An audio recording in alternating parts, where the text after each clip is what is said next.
Goods and services का आप आदान प्रदान करते हो, जो एक्सचेंजेस हो रहे हैं गुड्स एंड सर्विसेज के, तो सिंपली हमने उसको ट्रेड बोल दिया। लेकिन अगर मैं प्रिमिटिव सोसाइटी की बात करूं तो उस टाइम पर भी ट्रेड हुआ करता था, लेकिन अगर मैं बात करूं उस टाइम पर हम बार्टर सिस्टम का इस्तेमाल किया करते थे। हिस्ट्री के बारे में बात कर लेते हैं, हर चीज की जो हिस्ट्री होती है कि भाई ये ट्रेड जो है ये शुरू कैसे हुआ, एकदम फ्लरिश कैसे हुआ, इंटरनेशनल ट्रेड हो रहा है तो उसके लिए कौन कौन से फैक्टर काम करते हैं। डेवलपिंग कंट्रीज जो है इनके पास कैपिटल है नहीं, तो बाकी जो फॉरेन इन्वेस्टमेंट जो है उनका जो ट्रेड है ना उसको कहीं ना कहीं बूस्ट करता है। यूरोप की अगर मैं बात करूं तो यूरोप में हमने अच्छा खासा जो है ट्रांसफर किया वहां पे। अच्छा, आप बात कर लेते हैं नए टर्म के बारे में, बैलेंस ऑफ ट्रेड। एक्सपोर्ट बहुत ज्यादा हो रहा है और इंपोर्ट जो है बहुत कम हो रहा है, बाहर से आप चीजें कम ले रहे हो। क्यों? क्योंकि आपको जरूरत नहीं है। तो आप बताओ ये आपका बैलेंस ऑफ ट्रेड पॉजिटिव होगा या नेगेटिव होगा? हमारे देश में जो गेटवे है इंटरनेशनल ट्रेड का वो क्या होते हैं? हमारे देश के पोर्ट होते हैं। पोर्ट के बारे में बात करेंगे।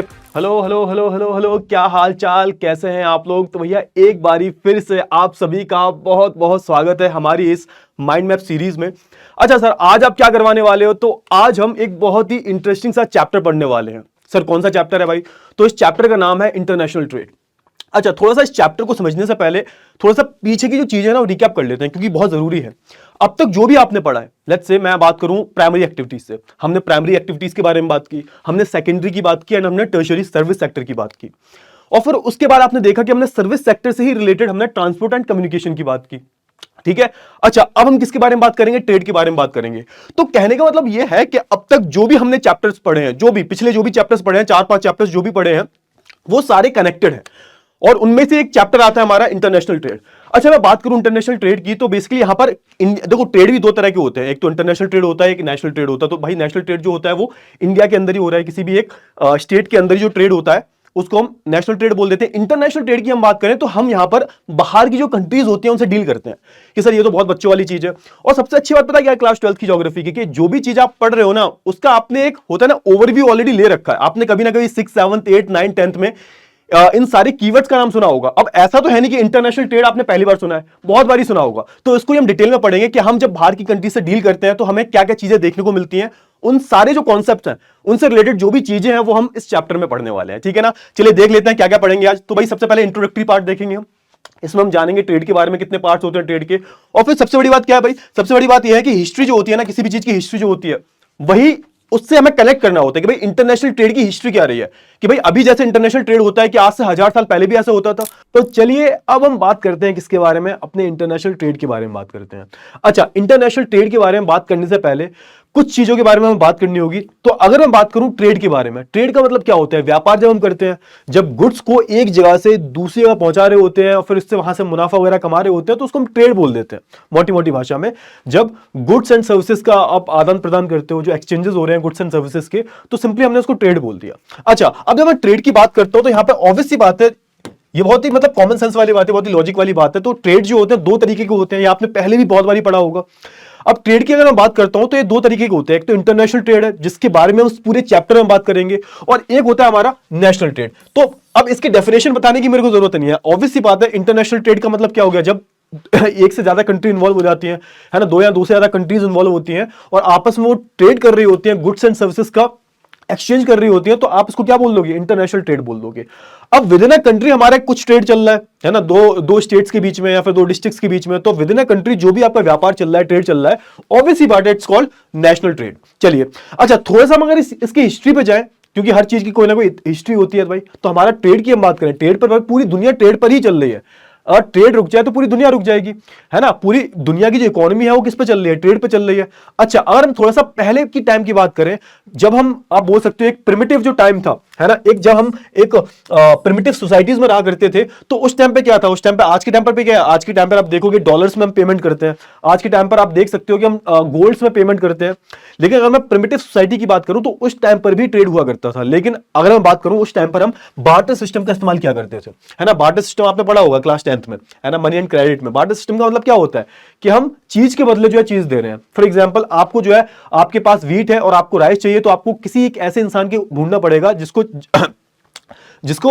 पास जो है जिसके पास राइस है और उसको व्हीट की जरूरत है। क्लियर हुआ? तो आप एक्सचेंज करते हो, यहाँ पे कमोडिटीज के बदले जो है कमोडिटीज को जो यहाँ पे एक्सचेंज किया जाता है ना, without the use of money. तो पहले ऐसे हुआ करता था भाई, कोई भी अगर आप चीज बेच रहे हो किसी को, तो बदले में आपको कोई चीज देनी पड़ेगी, और जो जिस चीज की आपको जरूरत है सामने वाले के पास होनी चाहिए, और सामने वाले को जिस चीज की जरूरत है वो आपके पास होना चाहिए। तो पहले ऐसा हुआ करता था। अच्छा, अब इस प्रॉब्लम को सॉल्व किसने कर दिया? तब इसमें बहुत बड़ी प्रॉब्लम थी भाई, आपने सुना होगा डबल कोइंसिडेंस ऑफ वांट्स। अब इसमें बहुत बड़ी प्रॉब्लम यह थी कि भाई अब जिसको जो चाहिए वो उसके पास होना चाहिए, समझ में आया? अब इस चीज की प्रॉब्लम को सॉल्व किसने किया? तो मनी ने सॉल्व कर दिया। ठीक है, अब जब धीरे धीरे हम आगे बढ़े तो आप देखोगे ट्रेड कैसे होने लगा। ट्रेड जो है आप देखोगे, हमने जो होता है ना सोना चांदी वगैरह, सिल्वर गोल्ड में ट्रेड होने लगा। आप किसी को सामान दे रहे हो, उसके बदले में आपको जो है क्या देना पड़ रहा है? उसके बदले में आप जो है पेमेंट उसको कैसे कर रहे हो? किसी को सामान अगर आप ले रहे हो सामान, तो उसके बदले में आपको पेमेंट कैसे करना पड़ेगा? आपको जो है गोल्ड में पेमेंट करना पड़ेगा, सिल्वर में पेमेंट करना पड़ेगा। तो ऐसे करके जो है चीजें चलने लगी। अब जैसे हम अपने ट्रेड की बात करें, भारत के ट्रेड की बात करें, so we used to called golden sparrow, सोने की चिड़िया में बोला जाता था। सोने की चिड़िया में बोला जाता था। क्यों बोला जाता था? क्योंकि भाई हमारे देश में ऑलमोस्ट पूरी दुनिया की बात कर रहा हूं, पूरी दुनिया की हम बात करें तो हमारे देश की जो जीडीपी थी ना, पूरी दुनिया की 40% हुआ करती थी उस टाइम पर। चाइना और इंडिया टॉप पर थे।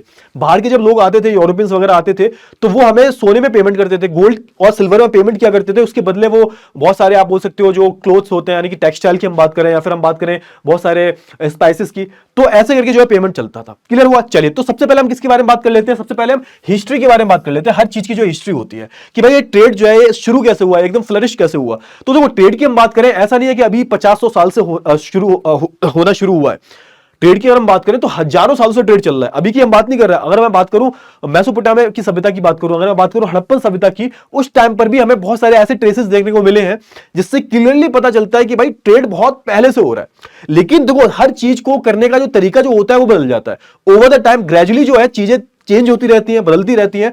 और यहां पर ट्रेड की अगर मैं बात करूं तो यहां पे ओवर द टाइम आप देखोगे बहुत सारी जो चेंजेस आपको यहां पे देखने को मिलेंगे।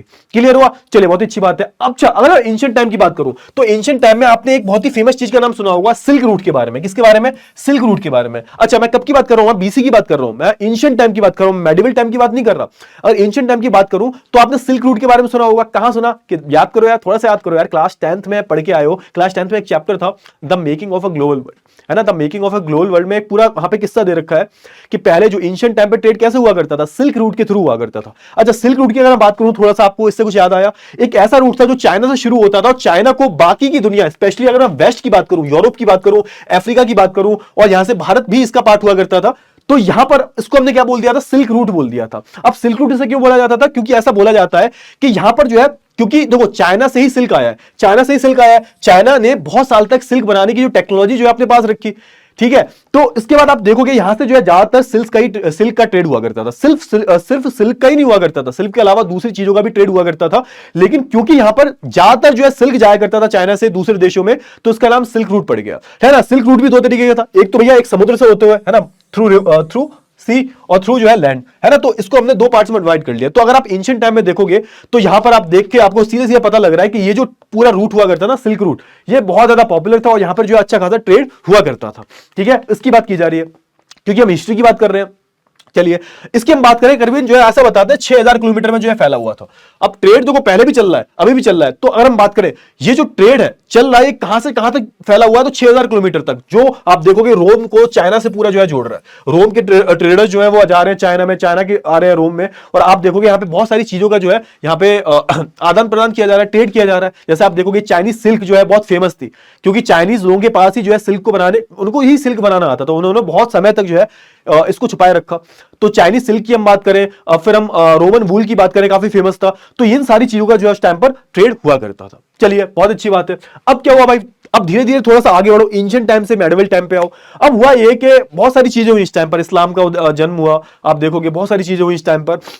और इसी टाइम पर आप देखोगे ऑटोमन एम्पायर जो होता है वो बहुत ज्यादा फ्लरिश करने लगता है। ठीक है, फिर ऑटोमन एम्पायर का जो है इस रूट पर कब्जा हो जाता है। ऑटोमन एम्पायर का ये वाला जो रूट होता है ना, पूरा जो रूट होता है इस रूट पर जो है ना, पूरा जो है टर्की वाला रूट है, और ये जो ये इधर से होते हुए जो रेड सी वाला ये जो रूट है रेड सी वाला, यहां पर जो ऑटोमन एम्पायर जो होता है ना, इनका जो है अच्छा खासा जो है दबदबा हो जाता है। तो होता क्या है, प्रॉब्लम ये होती है कि यूरोपियंस जो होते हैं इनको ट्रेड करने में प्रॉब्लम होती है भारत से, है ना? क्यों? क्योंकि इस वाले रास्ते पे, ये जो आप देख रहे हो ना, ये वाला जो रास्ता है, इस पर कौन बैठा हुआ है? तो इस पर जो है टर्क्स बैठे हुए हैं, और वो जो है यूरोपियंस को ट्रेड नहीं करने देते थे, है ना? होता ये था कि यहां से कोई चीज आ रही है, यहां पे ये ब्लॉक कर रहे हैं, उसके बाद यहां पर कौन खरीदेगा? टर्क जो है पूरा सामान खरीदेगा, और इस सामान को जो है यूरोपियंस को 20 टाइम्स 30 टाइम्स जो है महंगे प्राइसेस में जो है बेचेगा। अब यहां पे हुआ क्या? यहां पे जो मेन प्रॉब्लम थी यूरोप की, वो ये खड़ी हो गई कि भाई यूरोप अब भारत से ट्रेड कैसे करेगा, अब यूरोप जो है चाइना से ट्रेड कैसे करेगा, क्यों? क्योंकि इस एरिया की अगर हम बात करूं, ये जो पूरा एरिया है ना हमारा सेंट्रल एशिया वाला, ये जो पूरा एरिया है, ये जो मिडिल ईस्ट वाला जो एरिया है, यहां पर टर्क्स का जो है कब्जा था, है ना। ऑटोमन एम्पायर उस टाइम में बहुत ज्यादा फ्लरिश हो रहा था, यहां पे यूरोपियंस को जो है प्रॉब्लम हो रही थी। अब इस प्रॉब्लम का सॉल्यूशन किसने निकाला? तो इस प्रॉब्लम का सॉल्यूशन जो है यहां पे यूरोपियंस ने ही निकाला। बहुत फेमस नाम है, आपने सुना होगा, है ना, किसका नाम? वास्को डी गामा का। तो भाई वास्को डी गामा जो है अपने जहाज लेके निकल लेते हैं, बहुत ज्यादा ये लोग कैसे थे, एडवेंचरस लोग थे, इनको नई नई जगह खोजने का शौक था। अब इंडिया का जो नीचे वाला जो रूट है ना, ये वाला जो रूट है इंडिया का, देखो ध्यान से, हाँ, जो इंडिया का ये वाला जो रूट है, जो यहां से घूमते हुए आता है, अफ्रीका से केप टाउन से होते हुए ऐसे करके घूम के आता है, ये वाला जो रूट है ना, इसकी खोज नहीं हुई थी। इसकी खोज करी किसने? तो भाई इसकी खोज जो हमारे वास्को डी गामा साहब ने ही की है।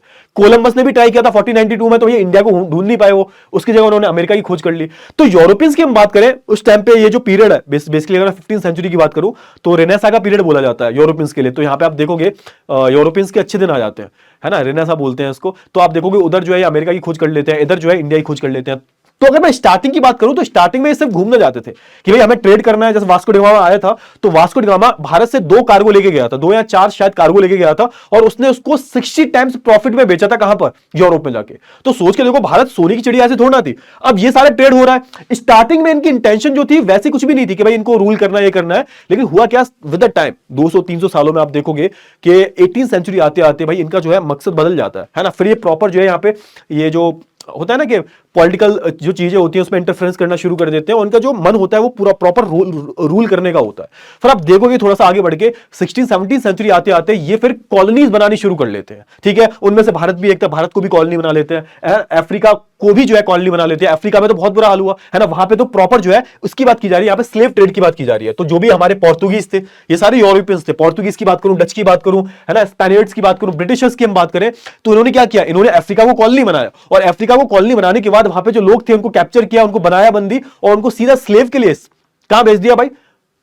अमेरिका में, है ना। क्योंकि अमेरिका उस टाइम पे नया नया कॉलोनी बना था। वहां पर आप देखोगे अमेरिका में, तो अमेरिका में इन्होंने अलग अलग जो स्लेव ट्रेड जो है ना उनको जो है भेजना शुरू कर दिया। कहां से भेजते थे? आपने सुना पड़ा होगा, ट्रायंगुलर स्लेव ट्रेड चलता था, ठीक है। यानी कि आप देखोगे यूरोप से जो है मर्चेंट्स आया करते थे अफ्रीका, वहां से ट्रेड खरीदा करते थे, उनको जो है सीधा शिप में लोड कर सीधा अमेरिका भेजा करते थे। तो ऐसा कुछ जो ट्रेड है वो चलने लगा। क्लियर हुआ? फिर आप देखोगे एक और बहुत बड़ा ट्रांजिशन आता है 18th सेंचुरी के एंड तक आते आते, या फिर आप बोल सकते हो 19th सेंचुरी के स्टार्टिंग में इंडस्ट्रियल रिवॉल्यूशन शुरू हो जाता है। अब जब इंडस्ट्रियल रिवॉल्यूशन शुरू हो जाता है तो यहां पर एक चीज होती है, एक चीज इंटरेस्टिंग चीज होती है। इंटरेस्टिंग चीज ये होती है कि भाई इंडिया या फिर दूसरे जो कॉलोनीज जो थे, इनमें होता यह है कि यहां से जो और रॉ मटेरियल जो है, कच्चा माल जो है, वो जाता था कहां पर? यूरोप में। अब क्योंकि यूरोप में इंडस्ट्रियलाइजेशन हो गया है, वहां पे बड़ी बड़ी मशीनें आ गई है, वहां पर जो माल पूरा तैयार होता था और पूरा जो फिनिश्ड गुड्स है वो हमारे भारत में आके हमें ही बेचा जाता था। मतलब हमारा माल हमको ही जो है 4 टाइम्स 5 टाइम्स प्राइस पे बेचा जा रहा था। तो ये सारा जो सीन है वो यहां पे होने लगा था। कब की बात कर रहा हूं मैं? जब इंडस्ट्रियलाइजेशन शुरू हुआ। यानी कि यहां पे हुआ क्या? यहां पे हुआ ये रॉ मटेरियल को ले जा रहे हैं वो लोग, कच्चा माल हमारे यहां से आ रहा है, और रॉ कॉटन जो है वो हमारे यहां से कहां जा रही है? यूरोप में जा रही है। यूरोप में उसका पूरा फिनिश्ड गुड्स में उसको कन्वर्ट किया जा रहा है, उसको प्रॉपर जो है उसको एक रूप दिया जा रहा है, और वही गुड्स जो है हमें ही लाके बेचा जा रहा है। तो ये सारी जो चीजें हैं वो शुरू हो गई थी, है ना। यहां पे जो एक्सपोर्ट है वो शुरू हो गया था किसका? रॉ मटेरियल का। रॉ मटेरियल हमारे यहां से जा रहा है, कॉलोनी जो है उसके यहां से रॉ मटेरियल जा रहा है, वहां से फिनिश गुड्स जो है वो यहां पर आ रहा है। क्लियर हुआ? तो ये सारी चीजें जो है होनी शुरू हो गई। फिर आप देखोगे, क्या देखोगे आप? फिर धीरे धीरे आपको दिखाई देगा कि फर्स्ट वर्ल्ड वॉर होता है। उसके बाद आप देखोगे जो नेशनलिज्म वगैरह जो होता है वो शुरू हो जाता है ना। एक मिडिल क्लास इमर्ज होने लगती है, लोग पढ़ लिख जाते हैं, एक रिवॉल्यूशन शुरू हो जाता है, और इन कॉलोनीज के खिलाफ, ये जो कॉलोनीज होती हैं वो अंग्रेजों के खिलाफ, यूरोपियंस के खिलाफ जो है एक मोर्चा खोल देती हैं। और अब आप देखोगे सेकंड वर्ल्ड वॉर के खत्म होते होते मोस्टली जो कॉलोनीज जो होती है ना वो क्या हो जाती है? इंडिपेंडेंट हो जाती है। जैसे उनमें से इंडिया भी था, 1947 में हम भी इंडिपेंडेंट हो गए। और सेकंड वर्ल्ड वॉर के बाद आप देखोगे चीजें आपको बदलती हुई दिखाई देंगी, है ना। बहुत सारी जो कॉलोनीज जो होती हैं वो यहाँ पे आजाद हो जाती हैं। उसके बाद फिर आप देखोगे ट्रेड का एक नया रूप शुरू होगा, ठीक है। तो इसके बाद की जो कहानी हम यहाँ पे पढ़ने वाले हैं, तो आपने देखो थोड़ी हिस्ट्री देख ली कि हिस्ट्री कैसी थी, कि किस किस तरीके से ट्रेड करने के तरीकों में बदलाव आया। लेकिन ट्रेड तो हो रहा था, अब भी हो रहा था, 50 साल पहले भी हो रहा था, 1000 साल पहले भी हो रहा था, और 2000 साल पहले भी हो रहा था, यहां तक कि 5000 साल पहले भी ट्रेड हो रहा था, है ना। तो इसी की हम जो है बात करेंगे। अच्छा, जब मैं बात करता हूं इंटरनेशनल ट्रेड की, तो इंटरनेशनल ट्रेड, अब देखो क्यों मैंने आपको इतनी कहानी क्यों सुनाई है। तो देखो हुआ ये कि देखो अब जैसे मैंने बताया कि जो जैसे यूरोप जो था, यूरोप में प्रॉपर तरीके से इंडस्ट्रियलाइजेशन हो गया था, तो ऑब्वियस सी बात है वो हमसे जो है ज्यादा एफिशिएंटली क्या कर रहे हैं? गुड्स को प्रोड्यूस कर रहे हैं, प्रोडक्शन अलग ही लेवल पे चल रहा है वहां पर, ठीक है। तो अब यहां पे हुआ क्या कि यहां पर ना एक स्पेशलाइजेशन डेवलप हो गई। प्रोडक्शन की स्पेशलाइजेशन डेवलप हो गई। मतलब होता क्या है, कोई देश जो होता है वो किसी एक चीज में स्पेशलाइज होता है। फॉर एग्जांपल अगर मैं बात करूं थोड़ा सा आज से 400-500 साल पहले की, जब अंग्रेज नहीं आए थे, तो हमारे यहां पर जो टेक्सटाइल था ना, टेक्सटाइल इंडस्ट्री जो थी वो भारत की बहुत ज्यादा फ्लरिश हो रही थी। हम माने हुए थे, मतलब सोच के देखो हमारे बनाए हुए कपड़े जो है यूरोप में पहने जाते थे, तो हमारा उस चीज में स्पेशलाइजेशन था। लेकिन दिक्कत क्या हुई, जैसे इंडस्ट्रियलाइजेशन हुआ तो ये प्रॉब्लम या ये चीज जो है शिफ्ट हो गई कहां पर, वेस्ट में। तो वेस्ट में जो लोग हैं वो किस चीज में स्पेशलाइज हो गए, टेक्सटाइल में। भाई बढ़िया तरीके से मशीनों से कपड़े बना रहे हैं, अच्छी क्वालिटी के बना रहे हैं, ज्यादा क्वांटिटी में बना रहे हैं, तो ये चीजें हुई। अब इससे हुआ है धीरे धीरे इंटरनेशनल ट्रेड कैसे डेवलप हो रहा है। यहां पे आप देखोगे कि यहां पे ना किसी एक देश की या फिर किसी भी एक देश की कोई स्पेशलाइजेशन है। जैसे आज के टाइम पे मैं बात करूं चाइना, अब चाइना में आप देखोगे हर चीज, इंडिया में जो 90% चीजें आपके घर में यूज हो रही है ना, आप अगर देखोगे तो आपको 90% चीजें आपको चाइनीज मिलेंगी, है ना। वो चाइनीज चाइना से ही बन के आई है, मेड इन चाइना। पीछे लगा होगा कोई भी खिलौने देख लो, कोई भी टॉय देख लो आप, है ना, कोई भी आपका किचन का सामान देख लो, उसमें 90% सामान जो होगा वो मेड इन चाइना होगा, प्लास्टिक का जो होगा। क्यों? क्योंकि वहां पे वो उनका स्पेशलाइजेशन है मैन्युफैक्चरिंग में। तो हुआ ये कि देखो यहां पर जो इंटरनेशनल ट्रेड की शुरुआत होती है ना, वो इसलिए होती है क्योंकि किसी भी देश को आप देखोगे किसी भी प्रोडक्ट में क्या मिल जाता है, स्पेशलाइजेशन मिल जाता है कि भैया यहां पर स्पेशलिटी क्या है, कि अगर आपको जो है लेट से टेक्सटाइल गुड्स खरीदने हैं, अच्छी अच्छी डिजाइन के, फैशन के, कपड़े के, तो आपको कहां से लेना पड़ेगा, आपको जो है इंग्लैंड से लेना पड़ेगा। तो उनकी उस चीज में स्पेशलाइजेशन है, ठीक है, ये हुआ। अच्छा एक चीज और हुई, डिवीजन ऑफ लेबर। अब इसका क्या मतलब है, अब सोच के देखो आज के टाइम पर आप देखोगे ना, जितने भी कॉल सेंटर्स वगैरह होते हैं कहां होते हैं, इंडिया में होते हैं, या फिर ये साउथ एशियन जो देश है यहां पर होते हैं। क्यों? क्योंकि यहां पे लेबर सस्ती मिल जाती है। और यहां पे एक तरीके का आप देखोगे लेबर का डिवीजन भी हो जाता है कि कहां जो है लेबर सस्ती मिल रही है। जहां लेबर सस्ती मिलेगी वहां पे क्या होगा, वहां पे आप देखोगे लेबर्स का भी एक्सचेंज होता है ना, आदान प्रदान होता है। ऑब्वियस सी बात है, आप देखोगे यहां पे जो लोग हैं वो बाहर जाते हैं काम करने, क्यों जाते हैं, ताकि वहां पे ज्यादा पैसे मिलते हैं। वहां के जो लोग हैं वो कम पैसों में काम नहीं करना चाहते। तो यहां पे दो चीजें देखने को मिली, एक तो वहां पे जो बहुत सारे देश जो है उनका स्पेशलाइजेशन हो गया, है ना, किसी चीज में। फॉर एग्जांपल इंडिया की बात करें, हमारा स्पेशलाइजेशन किसमें है, तो हमारा स्पेशलाइजेशन आप देखोगे, हमारा स्पेशलाइजेशन जो है वो किसमें है, स्पाइसेस में। स्पाइसेस की हम बात करें, हमारा स्पेशलाइजेशन किसमें है, आईटी सेक्टर में। सॉफ्टवेयर डेवलपमेंट की हम बात करें, आईटी सेक्टर की हम बात करें, इंफॉर्मेशन टेक्नोलॉजी की बात करें, तो इंडिया का क्या है, स्पेशलाइजेशन है। तो बाहर की कंट्रीज जो है कहां आती है, इंडिया में आती है ना।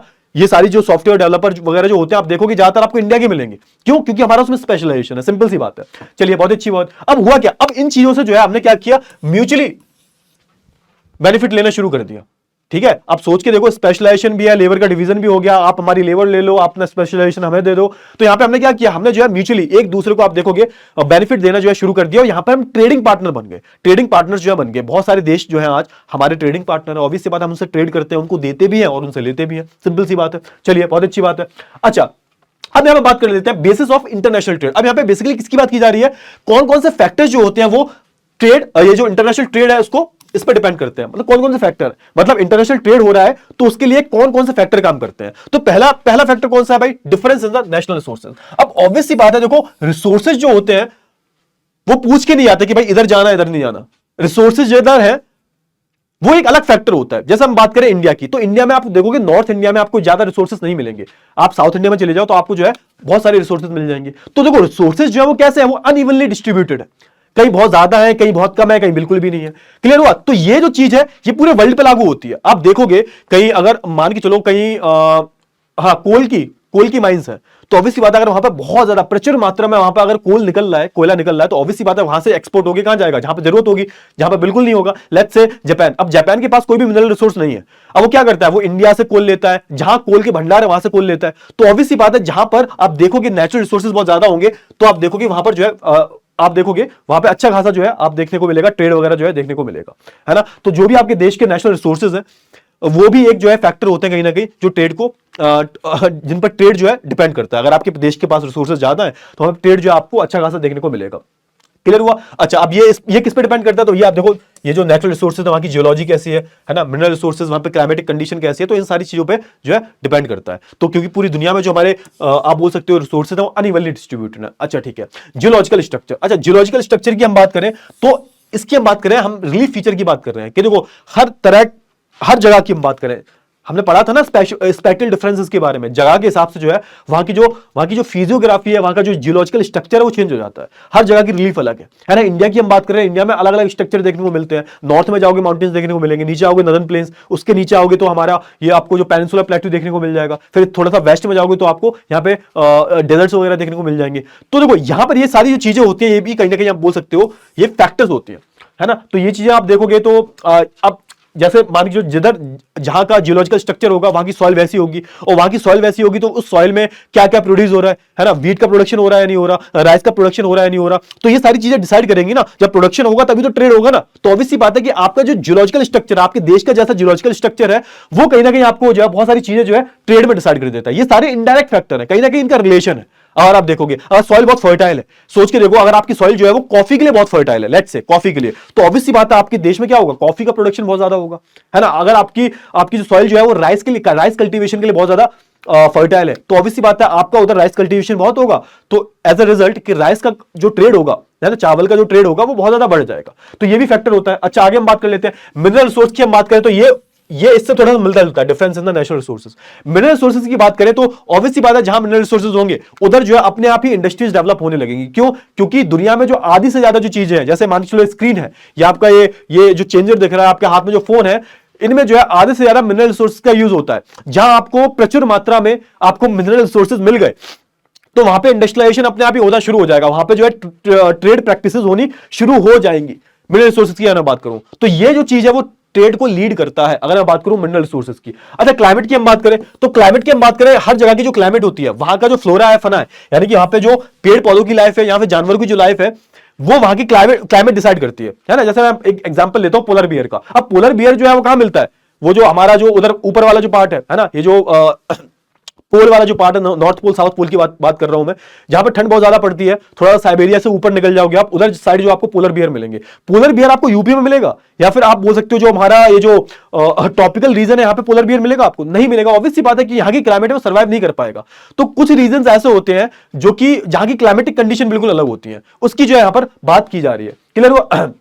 अच्छा, जैसे हम बात करें, एक एग्जांपल दे रखा है यहाँ पे, जैसे वूल प्रोडक्शन जो है, ऑब्वियस सी बात है वूल प्रोडक्शन का होगा, कोल्ड रीजन में होगा, है ना। तभी तो हम देखेंगे ना, थोड़ा सा यूरोप में आप जाओगे तो यूरोप में आपको अच्छी क्वालिटी का वूल जो है देखने को मिल जाएगा। क्यों? क्योंकि वहां पे अच्छा खासा जो है वूल का प्रोडक्शन होता है।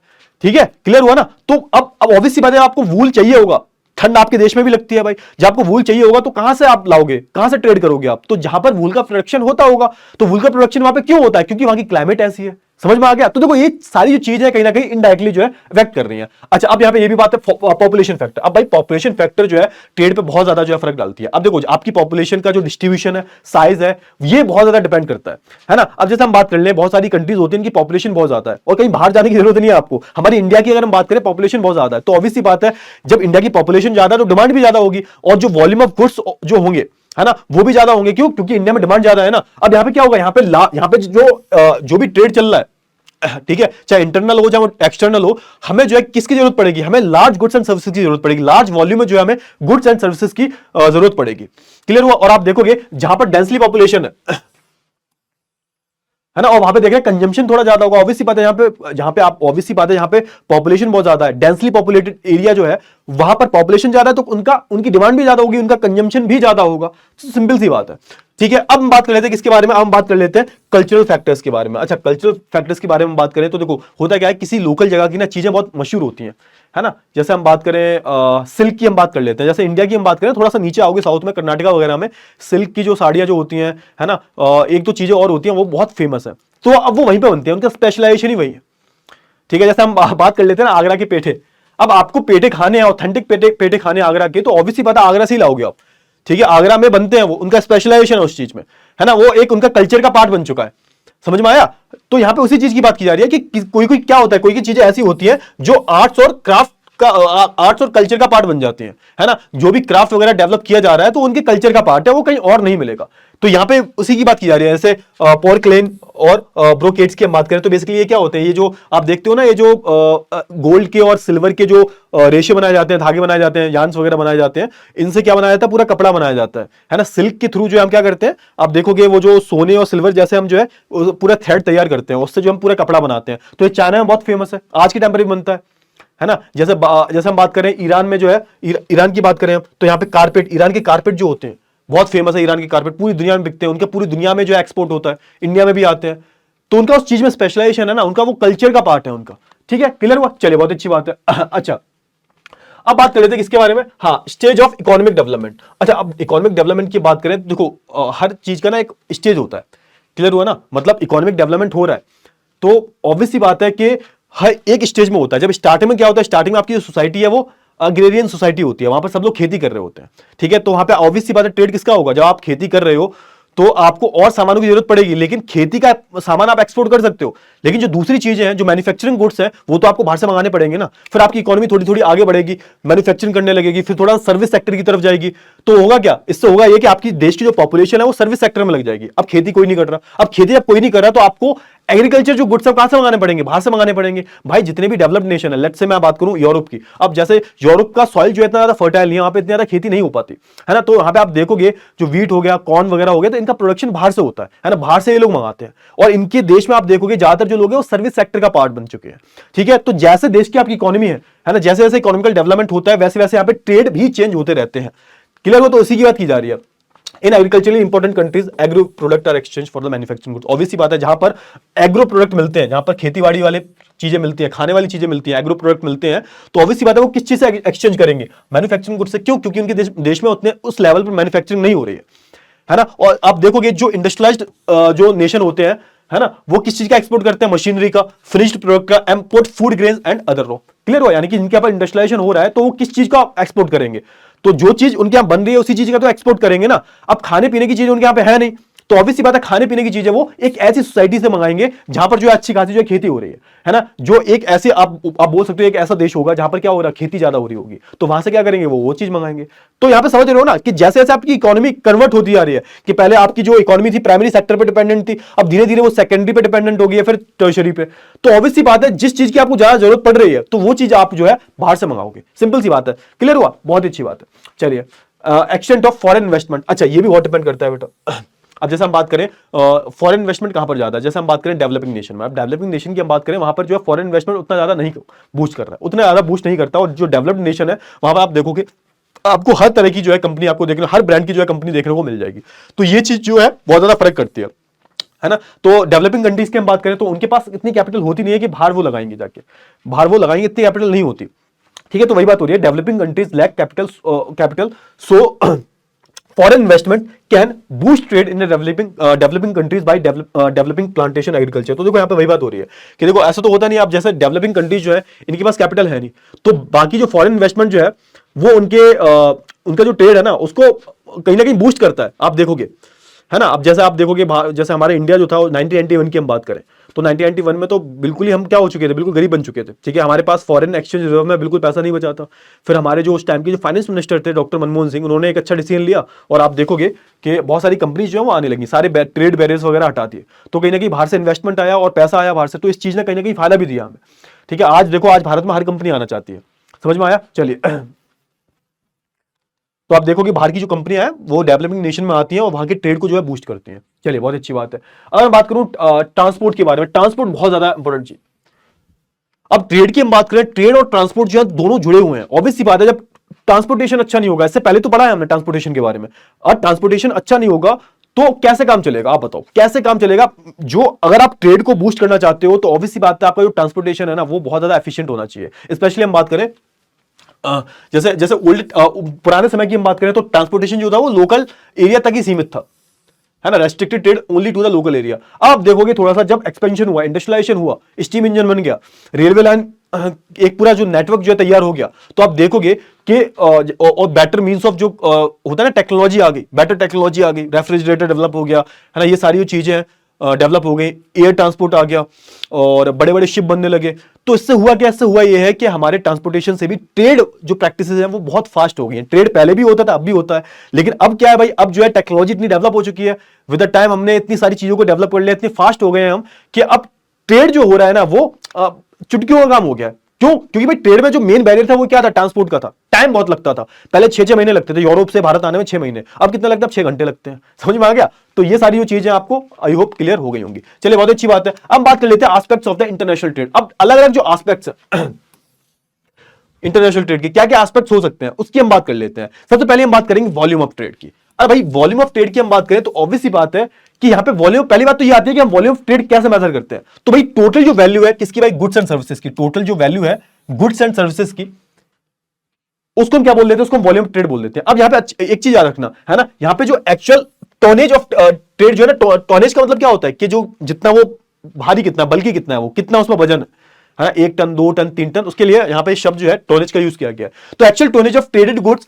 Makes up the volume but services traded can not be measured in the tonnage. तो देखो यहाँ पे हम एक चीज याद रखते हैं, यहाँ पे सर्विसेज को काउंट नहीं करते हम, है ना, जो भी पूरा जो ट्रेड हुआ है गुड्स एंड सर्विसेज का, उनका जो वॉल्यूम है, उनमें कितना वजन है, मतलब कितना बल्कि है वो हम काउंट करते हैं। प्लस यहाँ पे टोनेज की जब बात करते हैं ना, तो यहाँ पर हम सर्विसेज को काउंट नहीं करते। तो वॉल्यूम का सिंपल सा मतलब है कि भाई यहाँ पे टोटल वैल्यू जो है गुड्स एंड सर्विसेज की, है ना, उनका वॉल्यूम क्या है, कि किसी देश में आप जा रहे हो तो कितना वॉल्यूम में जो है, कितने टोनेज में जो है आप वो गुड्स को लेके जा रहे हो। समझ में आया? चलिए, बहुत अच्छी बात है। अच्छा, टोनेज की हम बात करते हैं, याद रखना, तो हमने इसमें जो है सर्विसेज को काउंट नहीं करते। चलिए, कॉम्पोजिशन ऑफ ट्रेड की हम बात करें। अच्छा, अब यहां पे जो ट्रेड हो रहा है उसमें किस किस चीज का कॉम्पोजिशन है, जैसे हम पहले बात करें, जैसे पहले की हम बात करें तो ज्यादातर जो चीजें होती थी वो प्राइमरी गुड्स में हम डील करते थे। क्यों? क्योंकि उस टाइम पर इंडस्ट्रियलाइजेशन हुआ नहीं था, मशीनें वगैरह आई नहीं थी, मैन्युफैक्चर गुड्स जो है बहुत कम हुआ करते थे, सर्विस सेक्टर तो बहुत ही कम फ्लरिश हुआ था। स्टार्टिंग की हम बात करें, अर्ली टाइम की बात करें, है ना, तो स्टार्टिंग में प्राइमरी गुड्स जो थे वो ज्यादा ट्रेड हुआ करते थे। अब यहाँ पे कॉम्पोजिशन की बात हो रही है कि भाई किस किस चीज का कॉम्पोजिशन ज्यादा है, किस किस चीज का कॉम्पोजिशन ज्यादा है। फिर क्या हुआ, धीरे धीरे जब इंडस्ट्रियलाइजेशन हो गया तो यहाँ पर जो है मैन्युफैक्चरिंग गुड्स जो है उनका डोमिनेंस बढ़ने लगा, है ना, जो टेक्सटाइल जो गुड्स हैं आप देखोगे, है ना, जो मशीन से बनी हुई चीज है, जो एकदम रेडी टू यूज जो गुड्स है, फिनिश्ड गुड्स जो है, उनका यूज बढ़ने लगा। उसके बाद आप देखोगे धीरे धीरे जब टेक्नोलॉजी और आगे बढ़ी, है ना, कंप्यूटर डेवलप हो गया, इंटरनेट आ गया, सर्विस सेक्टर जो है जब बूम किया, तो उसके बाद आप देखोगे कि ये किसने डोमिनेट कर लिया? सर्विसेज ने, है ना, सर्विसेज ने जो है, सर्विस सेक्टर ने जो है इस चीज को डोमिनेट कर लिया। समझ में आया? तो यहाँ पे कॉम्पोजिशन ऑफ ट्रेड का मतलब क्या है? यहाँ पे एक एस्पेक्ट ट्रेड का ये भी है कि भाई स्टार्टिंग में पहले हम मैन्युफैक्चरिंग, स्टार्टिंग में पहले हम प्राइमरी गुड्स में डील करते थे, उसके बाद धीरे धीरे आप देखोगे हमने मैन्युफैक्चरिंग में आना शुरू किया, एक शिफ्ट आया, फिर आप देखोगे एक बहुत बड़ा शिफ्ट आया सर्विस सेक्टर की तरफ। ठीक है, तो एक कॉम्पोजिशन जो देख रहे हो ट्रेड का, कि कैसे पहले हम कैसे क्या क्या करते थे, पहले हम प्राइमरी गुड्स में डील करते थे, अब जो है हम मैक्सिमम जो है सर्विस सेक्टर में डील कर रहे हैं, तो उसकी बात यहां पर जो है की जा रही है। ठीक है, तो विद द टाइम जो आप देखोगे कि यहां पर आपको ये जो ट्रेड हो रहे हैं इसमें आपको बदलाव देखते हुए आपको बिल्कुल इनका जो कॉम्पोजिशन है वो आपको दिखेगा, अलग अलग कॉम्पोजिशन में जो आपको ये चीजें दिखेंगी। क्लियर हुआ? चलिए, बहुत अच्छी बात है। आगे बात कर लेते हैं डायरेक्शन ऑफ ट्रेड। अब डायरेक्शन ऑफ ट्रेड की हम बात करें तो आप देखोगे पहले हम बात करें, है ना, पहले, क्योंकि यहां पे हमेशा कंपेयर किया जा रहा है, तो पहले जो वैल्यूएबल गुड्स होते थे, है ना, और जो भी आर्टिफैक्ट्स की चीजें होती थी वो कहां जाती थी भाई? एक्सपोर्ट की जाती थी यूरोप में। मैंने बताया था ना आपको, यूरोप की अगर मैं बात करूं तो यूरोप में हमने अच्छा खासा जो है ट्रांसफर किया, वहां पे अच्छा खासा जो गुड्स वगैरह है वो हमने ट्रांसफर किया वहां पर, अच्छे खासे गुड्स एंड सर्विसेज को ट्रांसफर किया हमने। जैसे हम बात करें थोड़ा सा कॉलोनाइजेशन से पहले हमने अंग्रेजों को बनाए हुए कपड़े भेजे, वो वरना नंगे घूम रहे होते, सच में, सीरियसली। तो हमारा बहुत सही था, मतलब हमारा जो ट्रेड था वो उस टाइम पर बहुत ज्यादा सही था, ऐसे थोड़ा ना हम सोने की चिड़िया बोले जाते थे। तो उसी की बात की जा रही है। पहले क्या था, हम जो भी हमारे आर्ट्स वगैरह, आर्ट्स फैक्ट है, जो भी हमारे कल्चरल जो चीजें हैं, जो काफी वैल्यूएबल गुड्स है, जैसे हम प्रीशियस मेटल्स वगैरह भी दिया करते थे उन्हें, प्रीशियस स्टोन्स भी दिया करते थे उन्हें, तो ये सारी चीजें जो यूरोप में जाती थी। फिर क्या हुआ भाई, धीरे धीरे आप देखोगे 19वीं सेंचुरी तक आते आते जो है मैन्युफैक्चरिंग गुड्स बनने लगे। अब क्या हुआ, उल्टा हो गया। अब वहां से क्या हो रहा है, यहां से वो कच्चा माल लेके जा रहे हैं, लेकिन वहां से जो है उसको फिनिश गुड्स में कन्वर्ट करके यहां पर ला रहे हैं। क्लियर हुआ? अब यहाँ पे ट्रेड का डायरेक्शन भी जो है चेंज हो गया है, अब जो है उल्टा हो रहा है। अब वहां से जो है मैन्युफैक्चरिंग गुड्स जो है यहाँ पे आ रहे हैं, और आप देखोगे इंडिया से जो है क्या जा रहा है, इंडिया से आप जो है यहाँ पे आप क्या देखोगे, अब जैसे इंडिया से क्या देखोगे, जो फूड स्टफ जो है वो यहाँ पे जा रहा है, फूड स्टफ वगैरह जो होता है ना, रॉ मटेरियल जो होता है, कच्चा माल जो होता है, वो ज्यादातर कहां से जा रहा है, वो इंडिया से यूरोप में जा रहा है। पहले क्या था, पहले जो है वो हमसे लिया करते थे, लेकिन अब क्या उल्टा हो गया, अब वो हमसे ले रहे हैं कच्चा माल, वो हमसे क्या ले रहे हैं, फूड स्टफ वगैरह ले रहे हैं, खाने पीने की चीजें ले रहे हैं, प्लस बदले में हम उन्हें क्या दे रहे हैं, बदले में हम उन्हें फिनिश गुड्स दे रहे हैं, मैन्युफैक्चरिंग गुड्स दे रहे हैं। तो यहां पर ये जो है आप देखोगे यहां पर ट्रेड का जो डायरेक्शन था इसमें कैसे चेंज आया है, पहले क्या था अब क्या हो गया। चलिए, बहुत अच्छी बात है। अच्छा, अब हम बात कर लेते हैं नए टॉपिक के बारे में, टाइप्स ऑफ इंटरनेशनल ट्रेड के बारे में। कितने टाइप्स के होते हैं, तो बेसिकली अगर हम बात करें ये दो ही टाइप के होते हैं, एक तो बायलैटरल होता है और एक दूसरा होता है मल्टीलैटरल। अच्छा, बायलैटरल की हम बात करें तो उसमें होता क्या है, इसमें जो दो देश इन्वॉल्व होते हैं और ये किसी एक एग्रीमेंट में एंटर करते हैं, और इनका काम क्या होता है, इनका काम होता है भाई गुड्स और सर्विसेज को जो है एक्सचेंज करना। ऑब्वियस सी बात है ना, जब दो देश जो है आपस में एग्रीमेंट में आ जाएंगे, आपने सुना होगा कि रशिया और इंडिया के बीच में हुआ है फ्री ट्रेड एग्रीमेंट, है ना, आपने सुना होगा। तो यहाँ पे जो एग्रीमेंट होता है बेसिकली इसलिए होता है कि देखो आपके देश के पास बहुत सारी चीजें हैं, हमारे पास कुछ चीजें हैं, आपको भी जरूरत है, हमें भी जरूरत है, तो हम क्या करते हैं, अपने आपस में पार्टनरशिप कर लेते हैं और हम क्या करेंगे भाई, बढ़िया से जो है ट्रेड करेंगे। तो सिंपल सी बात अगर मैं बात करूं, लेकिन इसमें क्या होता है, इसमें दो कंट्रीज का इन्वॉल्वमेंट होता है और ये किसी भी तरह के एग्रीमेंट में, ट्रेडिंग एग्रीमेंट में जो है यहां पर ये आ जाते हैं, एंटर कर जाते हैं, और इनका काम क्या होता है कि जिस चीज में इनकी स्पेशलाइजेशन है उस चीज में जो है ये उस एग्रीमेंट में आ जाता है। फॉर एग्जांपल जैसे इंडिया मान के चलो, लेट्स से इंडिया स्पाइसेस में बहुत आगे है, मसालों में, तो हमने रशिया से एग्रीमेंट कर लिया कि भाई रशिया में ठंड बहुत पड़ती है, वहां पे स्पाइसेस होते नहीं है, तो हम रशिया को स्पाइसेस देंगे और रशिया में क्या देगा बदले में, तो रशिया लेट्स से हमें बदले में वूल देगा, है ना, वूल। तो उनके यहाँ पे ठंड बहुत ज्यादा पड़ती है, तो वूल अच्छा होता है, अच्छी क्वालिटी का वूल होता है, तो उनकी वूल में स्पेशलाइजेशन है, हमारी स्पाइसेस में स्पेशलाइजेशन है, लेकिन दो कंट्रीज का इन्वॉल्वमेंट होता है यहाँ पे। अच्छा, मल्टीलेटरल की हम बात करें तो नाम से लग रहा है मल्टीलेटरल, तो इसमें जो है दो से ज्यादा कंट्रीज का इन्वॉल्वमेंट होता है ना। यहाँ पे बहुत सारी कंट्रीज है, दो से ज्यादा, तीन भी हो सकती है, चार भी हो सकती है, इनका जो है इन्वॉल्वमेंट हो सकता है। आप देखोगे ये भी किसी ना किसी चीज में इनको स्पेशलाइजेशन होता है, इन्हें इनका भी, इन कंट्रीज का भी किसी ना किसी चीज में स्पेशलाइजेशन होता है। मैंने आपको स्टार्टिंग में बताया था ना कि स्पेशलाइजेशन मेन था, इंटरनेशनल ट्रेड का जो मेन जो चीज शुरू हुई ना, किससे शुरू हुई? स्पेशलाइजेशन से, कि भैया आपको किस चीज में स्पेशलाइजेशन है, तो उसमें अगर जिस चीज में भी आपको स्पेशलाइजेशन है तो उसका जो है आप ट्रेड करोगे। तो यहां पे बहुत सारी कंट्रीज जो एग्रीमेंट में आ जाती हैं, और कभी कभी क्या होता है, द कंट्रीज में also grant the status of most favourable nation. अच्छा, ये स्टेटस क्या होता है कि मान के चलो, जैसे होता है ना मोस्ट ट्रस्टिंग पार्टनर्स जो होते हैं, कि आप जो है आपने फ्री ट्रेड एग्रीमेंट कर लिया है ना, तो कि आप जो है आप जो भी सामान बेचोगे तो उस पर जो है आपको 20% 30% छूट मिलेगी। तो इसको हम बोल देते हैं मोस्ट फेवरेबल नेशन। देखो, मोस्ट फेवरेबल नेशन एक टर्म यूज होता है, अपने ट्रेडिंग पार्टनर के लिए यूज होता है, ट्रेडिंग पार्टनर के लिए ही जो है यूज होता है। तो यहाँ पे वही लिखा हुआ है, द कंट्री में also grant the status of most favourable nation on the some trading partners. तो भाई सब ट्रेडिंग पार्टनर से उनको क्या मिल जाता है? मोस्ट फेवरेबल नेशन का जो है यहाँ पे स्टेटस मिल जाता है, MNF का जो है स्टेटस मिल जाता है। क्लियर हुआ? तो देखो यहाँ पे आप सही है ना, कि देखो एक कंट्री के बीच में जो है हो रहा है तो उसको हमने क्या बोल दिया? बायलैटरल। दूसरे कंट्री के बीच में हो रहा है उसको मल्टीलेटरल बोल दिया, है ना। मतलब बहुत सारी कंट्रीज इन्वॉल्व है, उसको हमने क्या बोल दिया? मल्टीलेटरल बोल दिया। एक कंट्री जो है, ये जो सारी कंट्रीज है आपस में क्या कर रही है? इनके आपस में जो है ट्रेड रिलेशन है, आपस में जो है इनके ट्रेड रिलेशन है, फ्री ट्रेड रिलेशन भी हो सकते हैं इनके, है ना। क्लियर हुआ? तो कभी कभी ये जब रिलेशन बहुत अच्छे हो जाते हैं तो ये क्या हो जाता है? मोस्ट फेवरेबल नेशन हो जाते हैं। जैसे आप देखोगे यूरोप में बहुत सारे ऐसे देश हैं जो आपस में ट्रेड करते हैं भाई, बढ़िया से ट्रेड करते हैं, फ्री ट्रेड एग्रीमेंट चल रहा है भाई, है ना। तो ये क्या हो जाते हैं बेसिकली, ये मोस्ट फेवरेबल जो नेशन होते हैं, ये आपस में मिलकर जो है ट्रेड वगैरह करने लगते हैं, और बाद में जो है ये MNF बन जाते हैं। चलिए, बहुत अच्छी बात है। अच्छा, अब बात कर लेते हैं एक नए टर्म के बारे में, बैलेंस ऑफ ट्रेड। अच्छा, बैलेंस ऑफ ट्रेड का मतलब क्या होता है? कि देखो, होता यह है कि आपके देश से या तो गुड्स जा रहे हैं और आ भी रहे हैं, जा रहे हैं तो उसको क्या बोलते हैं? आप अपने देश से कोई गुड्स एंड सर्विसेज को भेज रहे हो बाहर, तो उसको हम क्या बोलेंगे? Export of goods and services. अब आपके देश में आ रही है कोई चीज, को क्या बोलेंगे? Imports of goods and services. आपने सुना होगा ना भाई, इंपोर्टेड माल है, इंपोर्टेड माल है ना। ये जो चीजें में इंपोर्टेड है, मतलब इंपोर्टेड मतलब क्या है? बाहर से आई हुई है। समझ में आया? अच्छा, बैलेंस ऑफ ट्रेड यहीं पे आता है। अब बैलेंस ऑफ ट्रेड का मतलब क्या होता है? ऑब्वियसली बात है कि भाई आपने कुछ चीजें भेजी और आपके देश में कुछ चीजें आई, उनका जो बैलेंस होता है उसको हम क्या बोलते हैं? बैलेंस ऑफ ट्रेड बोलते हैं। उनकी जो वैल्यू होती है, उनके बीच का जो डिफरेंस होता है, वो हमें क्या बताता है? बैलेंस ऑफ ट्रेड बताता है।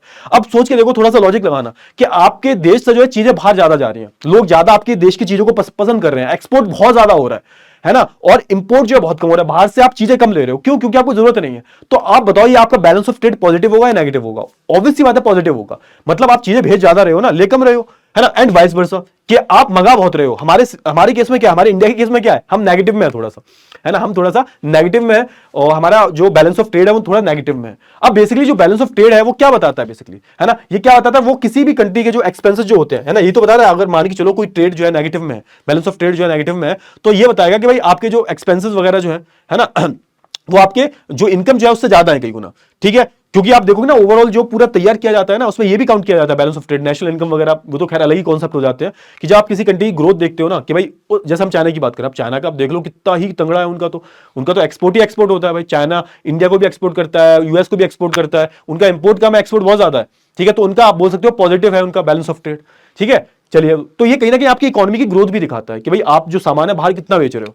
ठीक है, चलिए, बहुत अच्छी बात है। अच्छा, अब यहां पे बात होती है केस ऑफ फ्री ट्रेड। अच्छा, आपने फ्री ट्रेड के बारे में सुना होगा, है ना। फ्री ट्रेड का सिंपल सा मतलब होता है कि आपने ना ट्रेड का लिबरलाइजेशन कर दिया। जैसे पहले हम बात करें 1991 से पहले हम कोई फ्री ट्रेड वगैरह नहीं करते थे, उसके बाद आप देखोगे लिबरलाइजेशन हो गया। वहां पे हमने क्या किया? भाई आओ, जो देश आना चाहता है आ जाओ भाई, जिसको इन्वेस्टमेंट करना है आ जाओ, करो, कोई दिक्कत वाली बात नहीं है, जिसको भी इन्वेस्टमेंट करना है आप कर दो, कोई दिक्कत वाली बात नहीं है। तो यहाँ पे उसी की बात हो रही है ना। फ्री ट्रेड और trade liberalisation is the act of opening up the economy so that the more trade takes place. अब आपने क्या किया? आपने जो भी रिस्ट्रिक्शंस लगे हुए थे उन पर हटा दिया। आपने बोला कि देखो, पहले हम 30% टैरिफ लेते थे, अब हम जो है नहीं ले रहे हैं, या फिर बहुत कम कर दिया आपने, है ना। तो आपने क्या कर दिया? आप जो है उस कंट्री को बोल रहे हो कि आओ यार हमारे देश में इन्वेस्ट करो, ट्रेड करो, है ना, आके जो है ट्रेड करो। ठीक है, तो आप देखोगे अब ये होता कैसे? ऑब्वियसली बात है, आपको जितने भी बैरियर्स है उसको आपको टेक डाउन करना पड़ेगा, उसको हटाना पड़ेगा, तभी जो है ये क्या होगा, तभी तो ये पॉसिबल हो पाएगा ना। ठीक है, क्लियर हुआ? चलिए, अच्छा, इससे होता क्या भाई? इससे एक चीज होती है, जब आप सारे जो ट्रेड बैरियर हटा देते हो तो इससे एक चीज ये होती है, कंपटीशन डेवलप हो जाता है। और कंपटीशन जो है कभी कभी हेल्दी भी होता है। ऑब्वियसली बात है, जब अलग अलग कंपनीज आएंगी तो जो डोमेस्टिक कंपनीज है वो ज्यादा मेहनत करेंगी, है ना, अपने प्रोडक्ट को और ज्यादा बेहतरीन बनाएंगे। और प्लस यहाँ पे डंपिंग भी होती है। डंपिंग का मतलब क्या होता है? डंपिंग एक बहुत ही इंटरेस्टिंग टर्म है, ये आ सकता है एग्जाम में, ऐसी चीजें आ जाती हैं एग्जाम में। अब होता क्या है कि आप एक सेम कमोडिटी को अलग अलग डिफरेंट डिफरेंट प्राइस पे बेच रहे हो ना, तो उसको हम बोलते हैं डंपिंग। लेट्स से कि आप जो है कोई कंपनी ए चलाते हो, है ना, आप अपने देश में जो है 20 रुपए का कोई भी सामान बेच रहे हो, और आपने क्या किया, आप जो अमेरिका में एक्सपेंड करना चाहते हो, और अमेरिका में आप गए और आपने 20 रुपए की चीज 18 रुपए में बेची, तो ये होता है डंपिंग। मतलब एक प्रोडक्ट की आप डिफरेंट डिफरेंट प्राइसेस में, आपको सेम कमोडिटी को आप अलग अलग प्राइस में बेच रहे हो। अब इसके पीछे ना बहुत सारे कारण हो सकते हैं। मे बी वो जो बंदा है वो उसको अपनी चीजों को प्रमोट करना हो, अपनी सेल को बढ़ाना हो, तो वो क्या करता है, वो प्राइस को मैनिपुलेट करता है कि सेम प्राइस हमारे देश के लोग कुछ और दे रहे हैं और दूसरे देश के लोग सेम कमोडिटी का अलग प्राइस दे रहे हैं, तो उसको हम बोलते हैं डंपिंग, है ना। तो वही क्या है, selling of a commodity in two countries at a price that differ for a reason, है ना। उसका रीजन हो सकता है, कुछ भी रीजन हो सकता है ना, क्या पता वो प्रमोट कर रहा हो, है, और इसका कॉस्ट से कोई मतलब नहीं है, कॉस्ट से जो है कोई मतलब नहीं है। क्या पता वो एडवर्टीजमेंट कर रहा हो भाई, क्या पता वो नया नया गया है अमेरिका में, तो उसको लग रहा है कि भाई हम थोड़ा प्राइस लो करके जो है अपना मार्केट बना सकते हैं। समझ में आ गया, हाँ या ना? चलिए अच्छा, तो यहां पे ये सारी चीजें हो गई, क्लियर है, बहुत ही अच्छी बात है। अच्छा, अगर हम बात करें इसके बारे में, अब हम बात करेंगे वर्ल्ड ट्रेड ऑर्गेनाइजेशन के बारे में। अच्छा, इसका नाम सुना होगा आपने, कभी ना कभी सुना होगा, क्लास 9 10th में वर्ल्ड ट्रेड ऑर्गेनाइजेशन का नाम सुना होगा। इंडिया इसका पार्ट कब बना? तो 1 जनवरी 1995 में शायद बना था, देख लेना। हाँ, 1995 में बना था इसका पार्ट इंडिया, 1995 में।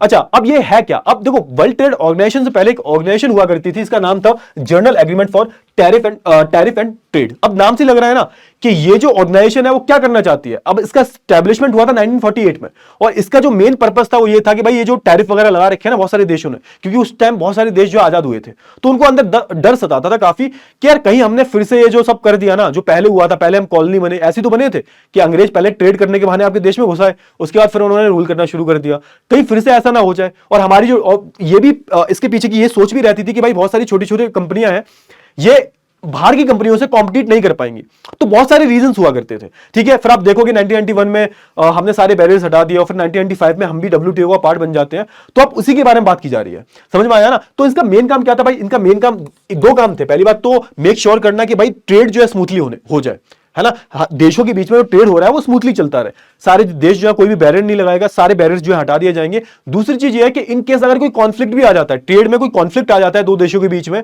या दो से ज्यादा देशों के बीच में कॉन्फ्लिक्ट आता है, तो उसको रिजॉल्व करने का काम भी किसका होता है? ये वर्ल्ड ट्रेड ऑर्गेनाइजेशन का होता है। इसका नाम चेंज कर दिया गया था, आप देखोगे इसका नाम बदल के क्या रख दिया गया 1995 में, GATT was transformed into the world trade organisation.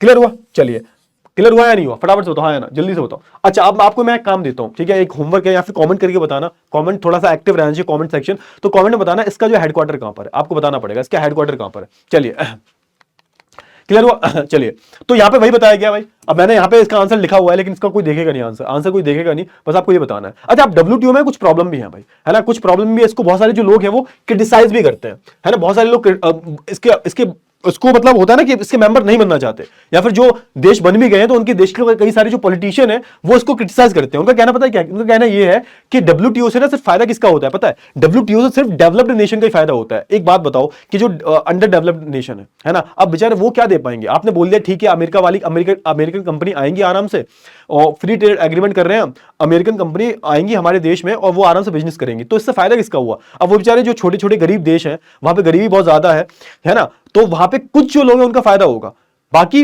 वो क्या दे पाएंगे? सोच के देखो ना, आपके पास देने को बहुत कुछ है, हमारे पास देने को कुछ है नहीं, तो ऑब्वियस सी बात है आप तो अच्छे से करोगे हमारे देश में जो भी एक्सपोर्ट करना होगा, हम क्या करेंगे आपको?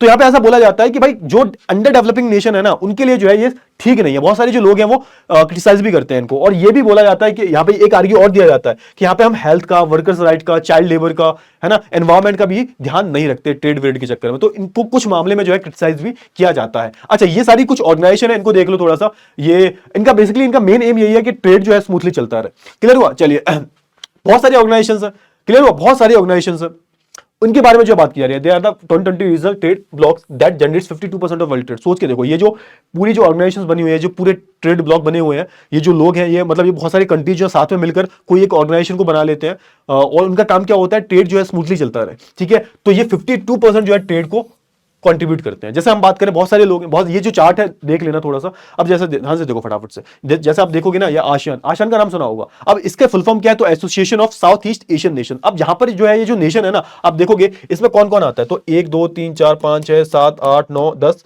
और 10 शायद 11 12, अब इसमें ऐड और हो गए हैं, इसमें शायद और 11 12 मेंबर्स आते हैं, देख लेना। अब इनका काम क्या है? है ना, इसका हेडक्वार्टर जकार्ता में, इसको याद कर लेना क्योंकि ये आपके सीयूईटी पर्पस के लिए बहुत इंपॉर्टेंट है, ऐसे क्वेश्चन पूछ ले जाते हैं। अब यहां पे हम बात करें साउथ ईस्ट एशिया के जो देश है इनके बीच में फ्री ट्रेड एग्रीमेंट चलता रहे, प्रॉपर तरीके से ये ट्रेड करते रहे, क्योंकि देखो इनका मेन एम क्या है कि जो एशिया के जो स्पेशली जो साउथ ईस्ट एशिया जो है ये देश जो है तरक्की करें, इनका डेवलपमेंट हो थ्रू ट्रेड।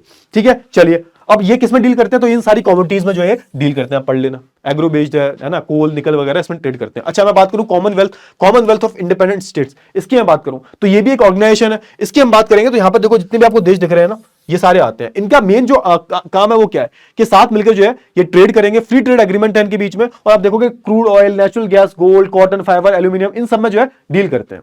क्लियर हुआ, integration and cooperation on the matters of economic, defence and foreign policy. तो यहां पे किस किस में देखो हम बात करें इकोनॉमिक पॉलिसी की, हम बात करें डिफेंस की, हम बात करें और फॉरेन पॉलिसी की बात करें, तो इन सब में जो है ये इनका कॉपरेशन है। चलिए बहुत अच्छी बात है, आगे हम बात कर लेते हैं। अच्छा आगे मैं बात करूं यूरोपियन यूनियन की बात करूं, इसका हेडक्वार्टर आपको ब्रुसेल्स में देखने को मिल जाएगा, और आप देखोगे कि इनका क्या, इनका देखोगे एक सिंगल मार्केट है, सिंगल कम्युनिटी है, और ये एक है बेसिकली यूरोपियन यूनियन, है ना। इनकी जो करेंसी है वो भी शायद आपको एक ही देखने को मिल जाएगी, है ना। तो वहां पे देखोगे single market with single currency.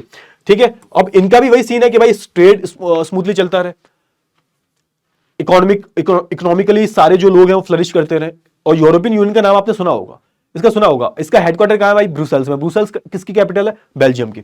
ठीक है, चलिए बहुत अच्छी बात है। फिर बात आती है यहाँ पे लाइलिया की हम बात करें, लैटिन अमेरिकन इंटीग्रेशन एसोसिएशन। तो देखो अलग अलग एसोसिएशन आप इनको पढ़ोगे, नाफ्ता की हम बात करें, है ना, इनके अलग अलग फंक्शंस हैं, इनके हेडक्वार्टर के नाम याद कर लेने आपको, है ना, इनके फंक्शंस क्या है इसके याद कर लेना। ओपेक की हम बात करें तो बेसिकली ये किस में डील करता है, ये पेट्रोल में डील करता है, कि भाई पेट्रोल को लेके, पेट्रोलियम जो क्रूड ऑयल को लेके जो भी एग्रीमेंट होगा, जो भी पॉलिसीज ली जाएंगी, तो ये सारे साथ में मिलकर उस पर अग्री करेंगे। इसका जो हेडक्वार्टर कहां पर है, वेना ऑस्ट्रेलिया में। समझ में आया। तो ये सब क्या, ये ओपेक ऑर्गेनाइजेशन है बेसिकली, जो आप देख सकते हो कि जो स्पेशली जो पेट्रोलियम पॉलिसी जो है ना वो यही डिसाइड करती है। आप सोच के देखो ये सारे जो देश है सारे किसके हैं, मिडिल ईस्ट के हैं, और मिडिल ईस्ट में ही सबसे ज्यादा पेट्रोल पाया जाता है, जो पूरा क्रूड ऑयल होता है, क्रूड ऑयल की बात कर रहा हूं बेसिकली मैं। तो क्रूड ऑयल से रिलेटेड जो भी पॉलिसीज वगैरह बनानी होंगी तो ये पूरा ऑर्गेनाइजेशन बनाएगा। ठीक है, तो ये सारी जो चीजें आई होप आपको जो है बहुत अच्छे से क्लियर हो गई होंगी। अच्छा अब यहां पे बात हो रही है किसकी, concern related to the international trade. अब कौन कौन से कंसर्न है, मेरिट क्या, सबसे पहली बात क्या है, मेरिट देख लेते हैं, अच्छी चीज क्या है। तो ऑब्वियस सी बात है भाई, इंटरनेशनल ट्रेड जो होता है वो बेनिफिशियल होता है ना। एक सोच के देखो यहां पे ये किस चीज को प्रमोट कर रहा है, रीजनल स्पेशलाइजेशन को प्रमोट कर रहा है, कि आपका देश जो है जिस चीज में स्पेशलाइजेशन है वो चीज आप बेच सकते हो बाहर वाले देश को, है ना। आप देखोगे प्रोडक्शन बढ़ रहा है, इकोनॉमी आगे बढ़ रही है, लोगों के जो स्टैंडर्ड जो लिविंग स्टैंडर्ड्स हैं वो बढ़ रहे हैं, कि भाई बाहर की कोई कंपनी आई, उसने कोई अपना प्लांट लगाया, नौकरी वहां पे मिलेगी, अलग अलग लोगों को नौकरी मिलेगी, है ना। नौकरी जब मिलेगी पैसा आएगा, एम्प्लॉयमेंट बढ़ेगा। तो ये सारी जो चीजें हैं वो क्या करती हैं, कम से कम आप बोल सकते हो कि ट्रेड का जो है फायदा हो जाता है, इंटरनेशनल ट्रेड के यही फायदे हो जाते हैं। ठीक है, हर चीज जो अवेलेबिलिटी है गुड्स एंड सर्विसेज की वो बढ़ेगी, कॉम्पिटिशन बढ़ेगा, तो आपको जो एंड में प्रोडक्ट आएगा कंज्यूमर के हाथ में वो अच्छा आएगा। तो ये सारी चीजें आपको देखने को मिलती है। अच्छा यहाँ पे डीमेरिट भी है कुछ। अब होता क्या है भाई, ऑब्वियसली बात है कि आपकी कंट्री में बन नहीं रही वो चीज, बाहर से मंगा रहे हो, तो यहाँ पे क्या होता है, डिपेंडेंसी बढ़ जाती है ना। और यहाँ पे डेवलपमेंट कैसा हो रहा है, अनइवनली डेवलपमेंट हो रहा है। आप देखोगे मुंबई बहुत ज्यादा डेवलप्ड है ना, आप देखोगे महाराष्ट्र बहुत ज्यादा डेवलप्ड है, बिहार डेवलप्ड नहीं है, बिहार में हुआ ही नहीं है इंडस्ट्रियलाइजेशन। क्लियर हुआ। तो ये सारी जो चीजें वो यहाँ पे देखने को मिल जाती है, और यहाँ पे आपको कॉमर्शियल रेवलरी भी देखने को मिलती है। ऑब्वियसली बात है, यहाँ पे लोग जो आपस में लड़ रहे हैं किसी भी हद तक जा रहे हैं, एक कंपटीशन जो यहाँ पे देखने को मिल रहा है। चलिए अब बात कर लेते हैं gateways of the international trade. अब यहाँ पे किसकी बात करेंगे, हमारे देश में जो गेटवे है इंटरनेशनल ट्रेड का वो क्या होते हैं, हमारे देश के पोर्ट होते हैं। पोर्ट के बारे में बात करेंगे, पोर्ट क्या है बेसिकली, पोर्ट हावर वगैरह की हम बात करें तो जैसे बस जब जाती है तो बस क्या करती है, बस अड्डे पे खड़ी होती है ना, बस अड्डे पे खड़ी होती है, वो क्या करती है, बस अड्डे पे खड़े होने के बाद वो पैसेंजर को कैरी करके उसके बाद जाती है। तो ये भी क्या है भाई, एक जो होता है ना कि पोर्ट जैसे जहाज जा रहा है, अब जहाज कहीं ना कहीं खड़ा तो होगा ना, रेस्ट तो करेगा ना, वो चाय पानी तो पिएगा ना, वो तो उस जगह को हम पोर्ट बोल देते हैं। सिंपल सी बात है, जहां पे जो सामान वगैरह जो रखा जाता है, पूरा जो कार्गोज वगैरह जो है वो रखे जाते हैं, है ना, कैरी किए जाते हैं, उस पर रखे जाते हैं, फिर जो है यहां से भेज दिए जाते हैं। तो उसकी हम जो है बात करेंगे। अच्छा अब ये जैसे पोर्ट की हम बात करें, हार्बर की हम बात करें, ये क्या होते हैं, चीफ गेटवे होते हैं इंटरनेशनल ट्रेड के। ऑब्वियसली बात है, शिप यहां से जाते हैं, यहां से आते हैं, इनके बिना जो है ये नहीं चल सकता कोई भी ट्रेड। अच्छा अब हम बात करें अलग अलग जो है टाइप के पोर्ट्स हैं, इनके अलग अलग फंक्शंस हैं, उसकी हम बात कर लेते हैं। सबसे पहले हम बात करें इंडस्ट्रियल पोर्ट की। इंडस्ट्रियल पोर्ट के बारे में हम बात करें तो बेसिकली किस चीज को ज्यादा कैरी करते हैं, तो जो इंडस्ट्रियल जो प्रोडक्ट होते हैं ना, जिनका इस्तेमाल जो है किसी अलग अदर प्रोडक्ट्स में हो रहा है। फॉर एग्जांपल जैसे हम बात करें यहाँ पे ग्रेन की बात हो रही है, जैसे ग्रेन हो गया, या फिर जो भी एग्रो बेस्ड जो प्रोडक्ट है उनकी बात करूं मैं, ओर की बात करूं, ऑयल की बात करूं, केमिकल्स की बात करूं, मतलब इनका इस्तेमाल जो है किसी दूसरी इंडस्ट्रीज को बनाने में हो रहा है ना। तो यहां पर ये सारी जो सामान है वो यहां से जाते हैं। इसको हम बोलते हैं इंडस्ट्रियल पोर्ट। क्लियर हुआ? चलिए कॉमर्शियल पोर्ट की हम बात कर ले, तो यहाँ पे जो रेडी टू यूज गुड्स होते हैं ना, रेडी टू यूज मतलब फिनिश गुड्स होते हैं या फिर जो पैकेज में होते हैं, वो जो गुड्स है वो यहाँ पे मैन्युफैक्चर जो गुड्स है वो डायरेक्टली जो यहाँ पे यहां से जाते हैं दूसरे देशों में। ठीक है, तो उसको हम क्या बोल देंगे? कॉमर्शियल पोर्ट बोल देंगे। यानी कि यहाँ पे जो भी सामान वगैरह आ रहा है, तो बेसिकली क्या हो रहा है यहाँ पे जो भी सामान वगैरह आ रहा है उसको हम डायरेक्टली भेज रहे हैं, है ना, डायरेक्टली भेज रहे हैं, पैक करके फिनिश गुड्स की फॉर्म में, फिनिश गुड्स की फॉर्म में जो है भेज रहे हैं। चलिए आगे बात करते हैं कंप्रहेंसिव पोर्ट्स की हम बात करें। सो कंप्रहेंसिव पोर्ट्स की हम बात करें तो आपको जनरली जो पोर्ट्स देखने को मिलते हैं वो यही होते हैं। इसमें क्या होता है, कोई लार्ज वॉल्यूम्स में हम यहाँ पे कार्गो को जो है लोड करते हैं शिप में और उनको भेज देते हैं। क्लियर हुआ? चलिए बहुत अच्छी बात है। Most of the world great ports are classified as a comprehensive port. यहां पे क्या होता है, लार्ज बल्क अमाउंट में जो हम किसी भी गुड्स एंड सर्विसेज को भेज रहे होते हैं। अच्छा ये सब है, देखो है पोर्ट ही, इनका काम वही होता है, लेकिन वही है ना कि अलग अलग पार्ट्स में डिवाइड कर लिया। अब ऐसे में ही आप देखोगे कि कोई भी एमसीक्यू बन जाएगा, है ना, कि कोई भी आपको एक लाइन दे दी जाएगी, है ना, कि बताओ कि port which port located away from these are coast and link to the sea. ऐसा कौन सा पोर्ट है जो आप बोलोगे सी से थोड़ा दूर होता है ना, और वो नदी से जुड़ा हुआ होता है, ऐसा कौन सा पोर्ट होता है? तो ऑब्वियसली बात है ये इनलैंड पोर्ट होता है। अब इनलैंड पोर्ट में क्या होता है, ये सीधा सीधा क्वेश्चन बन सकता है एग्जाम में, which port located away from the sea coast and near the river. तो ये आप देखोगे तो आपको डायरेक्ट वहां पे लिख देना, टिक कर देना कि इनलैंड पोर्ट होते हैं। इनलैंड पोर्ट में क्या होता है, इनलैंड पोर्ट में बेसिकली आप देखोगे, इनलैंड पोर्ट में आप देखोगे क्या होगा, तो इनलैंड पोर्ट में सिंपल सा होता है कि वो जो पोर्ट होता है ना वो समुद्र पे नहीं होता, वो थोड़ा सा अंदर होता है। ठीक है, उसी की बात हो रही है। तो देखो port located away from the coast and link to the sea through a river और अ कैनाल। तो भाई वो जो है जोड़ने का काम कर रहा है। जैसा होता है ना, रिवर जो होती है, रिवर कहां मिल जाती है, रिवर आके जो है ओशन में मिल जाती है। अब जब रिवर ओशन में मिल रही है तो यहां पे जो रिवर से जो भी ट्रेड हो रहा है ना, बीच में एक पोर्ट होगा और वो सारा सामान जो है कैसे जाएगा, वो सारा सामान जो है वो उस रिवर पे जो पोर्ट बना हुआ है उसके थ्रू जो होते हो जाएगा, उसको हम बोल देते हैं इनलैंड पोर्ट। ये थोड़ा सा जो हमारा सी कोस्ट जो एरिया होता है ना उससे थोड़ा सा दूर होते हैं, रिवर के पास होते हैं। ठीक है, रिवर से होते हुए जो सामान जो है वो यहां से होते हुए जाता है, इसकी बात हो रही है। पढ़ो फिर से, port located away from these from a coast and link to a sea through a river. ये जो पोर्ट है कैसे लिंक होता है, रिवर के थ्रू लिंक होता है। ठीक है, और ये जो हमारा कोस्टल एरिया जो है वहां से थोड़ा सा दूर होगा, रिवर के पास होता है। चलिए आउटपुट की हम बात करें। अच्छा आउटपुट जो होता है वो जो एक्चुअल पोर्ट होता है ना उससे दूर होगा काफी, है ना, और ये क्या करता है, ये बड़े जो आप बोल सकते हो बड़े शिप जो होते हैं, है ना, उनको जो है सर्व करता है। क्लियर हुआ? यानी कि जो एक्चुअल पोर्ट होगा वो अलग है और जो आउटपुट होगा वो थोड़ा सा अलग होगा। और इसका काम क्या होगा, काम ये होगा कि जो एक्चुअल में जो बड़े बड़े शिप जो होते हैं ना उनको सर्व करने का काम होगा इसका। Port in the deep water build away from the actual port, ये बहुत दूर बनाए जाते हैं। ये जो एक्चुअल पोर्ट है उससे काफी मतलब डीप वाटर में होते हैं पोर्ट, और ये एक्चुअल जो पोर्ट है इससे काफी अलग होते हैं। और ये किसको सर्व करते हैं, तो बड़े बड़े शिप होते हैं ना उनको जो है शिप करते हैं, आउटपोर्ट बोलते हैं। मतलब मान के चलो एक शिप जो है निकला बड़े पोर्ट से, है ना, फिर थोड़ी दूर पहुंचा वो, अब उसको किसी चीज की जरूरत पड़ी तो उसको सर्व करने का काम किसका होगा, इस आउटपोर्ट का होगा, है ना। जैसे एक एग्जांपल दे रखा है एथेंस एंड इट्स आउटपोर्ट पिरायस की हम बात करें, ग्रीस में है, तो इसका जो आउटपोर्ट है वो क्या है, पिरेयो है। और एथेंस की हम बात करें क्या है, इसका मेन पोर्ट है। ठीक है, ये थोड़ा सा डीप वाटर में होते हैं और ये सर्व करते हैं किसको, बड़े बड़े शिपों को। चलिए बहुत अच्छी बात है। फिर हम बात करते हैं ऑयल पोर्ट। ऑयल पोर्ट की हम बात करें, ऑयल पोर्ट से नाम से आपको लग रहा है, अब ये जो पोर्ट है किसमें डील कर रहा है, कि ऑयल की जो प्रोसेसिंग हो रही है उसके बाद उसकी जो है शिपिंग की जा रही है। वो जो पोर्ट्स होते हैं जो बेसिकली ऑयल में ही, क्रूड ऑयल में ही जो है डील करते हैं, उसको हमने क्या बोल दिया, उसको हमने बोल दिया ऑयल पोर्ट। क्लियर हुआ? जैसे हम यहां पे एग्जांपल दे रखे हैं, एग्जांपल यहां पे लिख लेना, ट्रिपोली लेबनान की हम बात करें, and refinery like Abad in the gulf of Persia, तो यहां पे आपको देखने को मिल जाएंगे। ये एग्जांपल थोड़े से याद रख लेना। चलिए हम बात करें port of call. Ports of call की हम बात करें, कौन से पोर्ट्स होते हैं अब इनको क्या बोला जाता है, इनको कॉलिंग पोर्ट्स बोला जाता है। ठीक है, अब देखो, port which originally develop as a calling port on main sea routes where ship used to anchor for refuelling, watering and taking food item are called port of call, that is Honolulu and Aden. अच्छा, अब इस port में क्या होता है, simple सा port है ये। अगर इस पोर्ट की बात करें तो आप देखोगे ना, ऐसे बस जाती है, आप बहुत ही प्यारा सा एग्जांपल देता हूं, जैसे बस आपके बस स्टैंड से निकली और बस निकली और फिर वो 50-100 किलोमीटर 150 किलोमीटर चली। अब वहां पे जो उसके पैसेंजर वगैरह बैठे हुए हैं तो ऑब्वियसली बात है उनको खाना वाना खाना है, रुकना है, रेस्ट करना है, तो एक जगह रुकती है ना बस। तो यहाँ पे उसी की बात हो रही है, कॉलिंग पोर्ट होते हैं। इनका काम क्या होता है, बीच में होंगे पोर्ट। अब जैसा कोई जहाज निकला तो उसको रिफ्यूल करने का काम होगा, कुछ और काम जो है ना, मान के चलो जहाज में कुछ खराबी आ गई तो बीच में एक पोर्ट बना दिया कि भाई ठीक है जहाज निकलता है, इसके इन केस अगर कोई इमरजेंसी आती है, रिफ्यूल करना है उसको, तो वो सारा काम कौन करेगा, पोर्ट ऑफ कॉल करेगा, कॉलिंग पोर्ट्स बोलते हैं उसको। ठीक है, तो यहां पे देखोगे port which originally develop as calling ports on main sea route where ship are used to anchor for refuelling, watering and taking foods, है ना, फूड आइटम लेना है, वो सब करना है। तो ये सारी जो चीजें होती हैं, बीच में एक बस अड्डा होता है ना, जहां बसें रुकती हैं रेस्ट करने के लिए, तो उसकी बात की जा रही है यहाँ पे।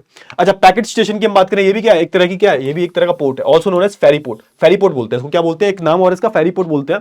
अच्छा, अब यहाँ पे क्या होता है बेसिकली, यहाँ पर जो ये पोर्ट्स जो होते हैं ना, यहां से क्या किया जाता है, यहां से पैसेंजर को कैरी किया जाता है, passenger and mail across the water bodies.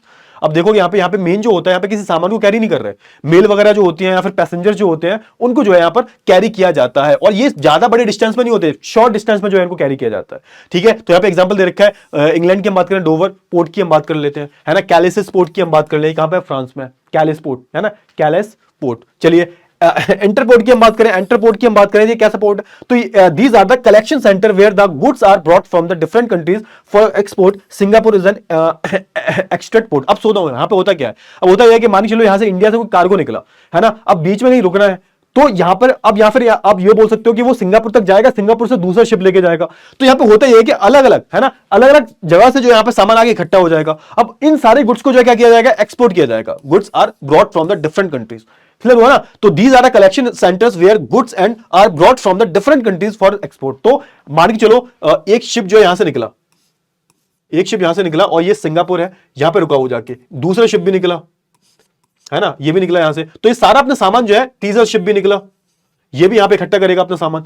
ठीक है, अब यहां पे इकट्ठा करके जो है इसको दूसरी जगह जो है एक्सपोर्ट किया जाएगा, है ना। तो ऐसी जगह को, ऐसे पोर्ट को हम इंटरपोर्ट बोल देते हैं। समझ में आया? चलिए, बहुत अच्छी बात है। अब लास्ट बात कर लेते हैं हम नावल पोर्ट्स के बारे में, है ना। दीज पोर्ट्स सर्व, ये बेटा वॉरशिप लिखा हुआ है, ठीक है, वॉरशिप। अब जैसे आपने देखो नावल पोर्ट्स के बारे में पढ़ा होगा ना, वॉरशिप वगैरह जो होते हैं, है ना, हमारे जैसे जो हमारी नेवी जो है ना, नेवी की पर्पज से बनाए जाते हैं, कि यहाँ पे जो भी हमारे वॉरशिप है वो पूरा यहाँ पे पोर्ट होता है, यहाँ पे खड़े होते हैं, और इनका जो मेन काम होता है वो कंट्री को सर्व करना होता है। क्लियर हुआ? इनकी जो काइंड ऑफ एक वर्कशॉप होती है ना, कि सर्विसिंग वगैरह की जाती है, इनकी जो रिफ्यूलिंग वगैरह की जाती है, रिपेयर किया जाता है, तो हमारी जो वॉरशिप वगैरह होती है वो यहीं पर जो है, जैसे आप देखोगे बहुत सारी सबमरीन वगैरह होती हैं, वो भी यहीं से निकलती है ना, सबमरीन वगैरह जो होती है यहीं से जो है उनको डाला जाता है पानी में। और इनका काम क्या होता है, यहाँ पर जो है ये जो शिप होती है यहाँ पे खड़ी होती है, इनकी सर्विसिंग की जाती है, इनको रिफ्यूल किया जाता है, कोई भी अगर रिपेयर करना होता है वो किया जाता है। तो ये सारी चीजें यहाँ पे होती हैं। जैसे कोची की हम बात करें, कार्वन की हम बात करें, इंडिया में आपको बहुत सारे जो आपको नावल पोर्ट देखने को मिल जाएंगे। ये सिर्फ किसको डील करते हैं, ये सिर्फ नेवी को ही डील करते हैं, ये सिर्फ किसको डील करते हैं, नेवी को ही जो है डील करते हैं। तो आई होप आपको ये जो चीजें हैं वो बहुत अच्छे से जो है क्लियर हो गई होंगी। ठीक है, चले तो भाई एंड करें इस क्लास को, एंड करते हैं इस क्लास को। आई होप आपको सारी जो चीजें क्लियर हो गई होंगी। तो अब हम मिलेंगे नेक्स्ट क्लास में एक नए चैप्टर के साथ में, तब तक के लिए बाय बाय, टेक केयर।